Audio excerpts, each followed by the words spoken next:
Ravi Motivational.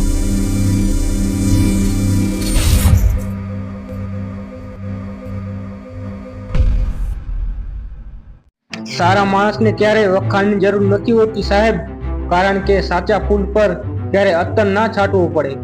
એક છાંટો ગેરસમજનો લાગણીના આખા બગીચાને બાળી નાખે છે. પ્રભાવ સારો રાખવા કરતા સ્વભાવ સારો રાખવો જરૂરી છે, કારણ કે પ્રભાવ સંબંધ તોડે છે જ્યારે સ્વભાવ એ સંબંધ જોડે છે. કહેવાય છે ને કે કાચા કાન, શંકાશીલ નજર અને ઢીલું મન માણસને ગમે તેવી સમૃદ્ધિ વચ્ચે પણ નરકનો અનુભવ કરાવે છે. ક્યારેક ક્યારેક આપણે કોઈના માટે એટલા પણ જરૂરી નથી હોતા જેટલા આપણે વિચારીએ છીએ. સમય પણ ગજબનો ઇતિહાસ ધરાવે છે, સારા સારાની ઓળખ કરાવે છે. વિશ્વાસ કરતા થોડું ધ્યાન રાખજો સાહેબ, કારણ કે મીઠું અને સાકરનો રંગ એક જ હોય છે. દીવાને વંદન એટલા માટે કરવામાં આવે છે કે બીજા માટે બળે છે, બીજાને જોઈને નહીં. ક્યારેક ક્યારેક મનને મનાવી લઈએ તો જ સારું. દરેક જીદ આપણને ખુશી નથી આપતી. વિશ્વાસ અને સહનશક્તિ આ બે વસ્તુ બધા સંબંધમાં જરૂરી છે, કેમ કે વિશ્વાસથી સંબંધ બંધાય છે અને સહનશક્તિથી સંબંધ જળવાય છે. જિંદગીમાં કોઈ પણ તમારાથી બળે છે તો એને બળવા દેજો, કારણ કે હંમેશા યાદ રાખજો, એક દિવસ બળવાવાળી ચીજ રાખ થઈ જ જાય છે.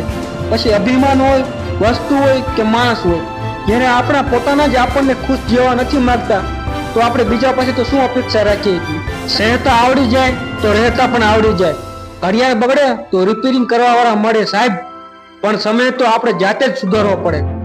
માણસ ગમે તેટલો સમજદાર હોય, પણ જો તમારી લાગણીને જ ના સમજી શકે તો આવી સમજદારીનો કોઈ મતલબ નથી. પોતાનું સંપૂર્ણ જીવન આપીને પણ પાણી વૃક્ષને ઉછેરે છે, તેથી જ તે કોઈ દેશ લાકડાને ડૂબાડતું નથી. આને કહેવાય ખાનદાની, બાકી તો આપણા જ આપણને ડૂબાડે છે.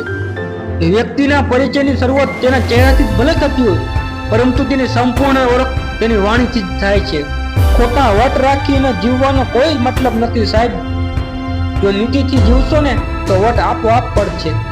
મનથી વાત કરવી અને કોઈનું મન રાખવા વાત કરવી, એમાં ઘણો મોટો તફાવત છે બિરાદર. જ્યારે તમને અહેસાસ થાય છે કે તમને નજરઅંદાજ કરવામાં આવે છે તો પરિવાર એ જગ્યા પર જવાનો કોઈ મતલબ જ નથી. ધાર્યું થતું નથી અને થાય એ ક્યારે ધાર્યું હોતું નથી. બસ એનું નામ જ જિંદગી. શું વેચીને ખરીદ્યું તને જિંદગી, મારું તો બધું જ પડ્યું છે ગીરવે જવાબદારીની બજારમાં.